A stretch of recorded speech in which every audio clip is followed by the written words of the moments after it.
Bismillahirrahmanirrahim. Assalamualaikum warahmatullahi wabarakatuh.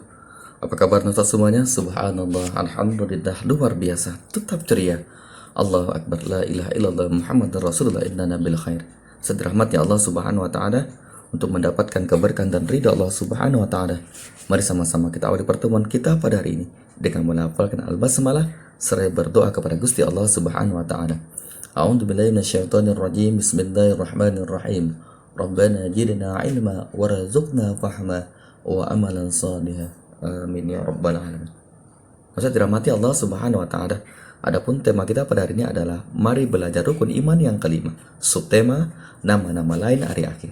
Adapun tujuan pembelajaran pada pertemuan kali ini diantaranya adalah yang pertama, menyatakan makna nama-nama lain hari akhir secara bahasa.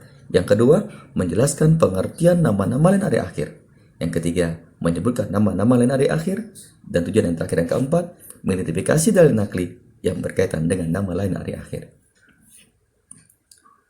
Poin yang pertama, Yaumul Ba'as, hari kebangkitan. Yaumul Ba'as artinya adalah hari dibangkitkannya manusia dari alam kubur.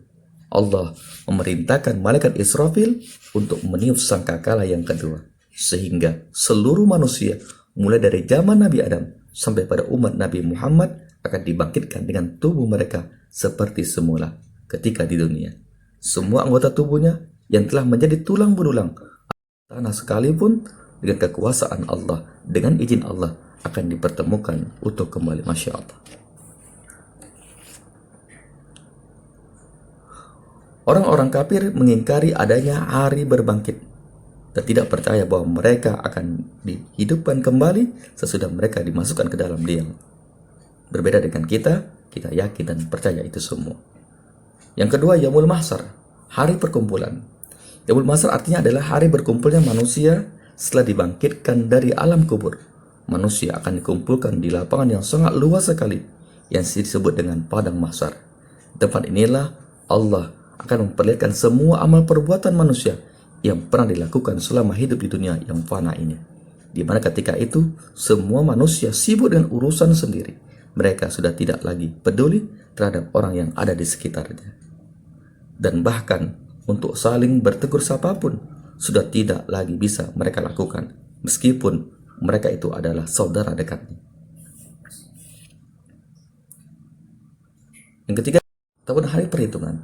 Yaumul Hisab artinya adalah hari perhitungan seluruh amal perbuatan manusia. Setelah manusia berada di padang mahsyar, mereka kemudian akan dihisab satu persatu di hadapan Allah Subhanahu wa Ta'ala. Pada hari itu, amal manusia akan dihitung dengan cermat dan cepat, serta diberikan balasan yang setimpal. Sekecil apapun perbuatan manusia akan dihisab. Mulut manusia kunci dan seluruh anggota badan akan menjadi saksi atas segala perbuatanmu. Yang keempat, Yaumul Jaza, hari pembalasan. Yaumul Jaza artinya adalah hari pembalasan. Disebut hari pembalasan karena pada saat itu seluruh amal kita yang baik ataupun yang buruk akan mendapatkan balasan yang setimpal.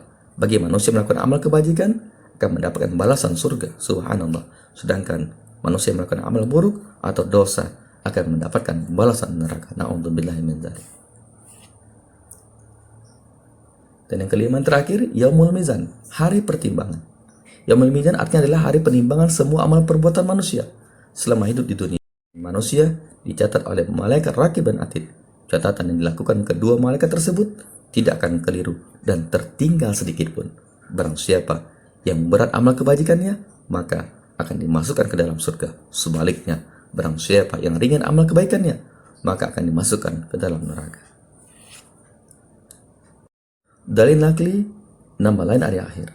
A'udzu billahi minasyaitonir rajim. Bismillahirrahmanirrahim. Wa nad'ul mawazina al-qista liyawmil qiyamah fala tuzlamu nafsun shay'an wa in kana mithqal habatin min khardalin ataina biha wa kafa bina hasibin.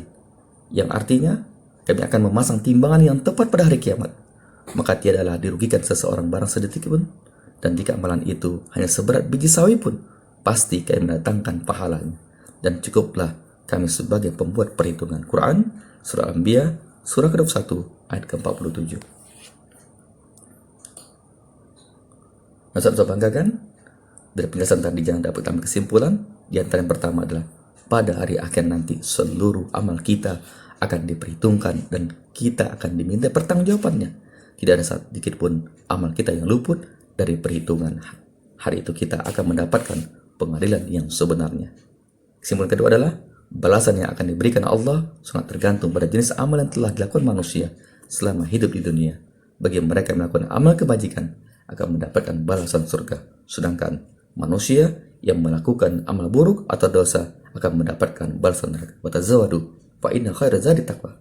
Berbekalah kamu karena sebaik-baik bekal adalah takwa. Sampai pada tugas di rumah. Adapun tugas di rumah adalah yang pertama, apakah arti yaumul mizan? Yang kedua, jelaskan pengertian yaumul hisab. Mudah-mudahan nilaimu nanti mumtaz ataupun excellent. Amin amin ya rabbal alamin. Nah, Ustaz kagumin, demikianlah materi kita berhari ini.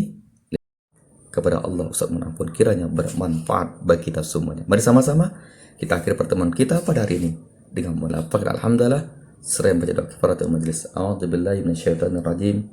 Bismillahirrahmanirrahim. Subhanaka wa bihamdika asyhadu an la ilaha illa anta astaghfiruka wa atubu ilaik. Akhirul kalam fastabiqul khairat.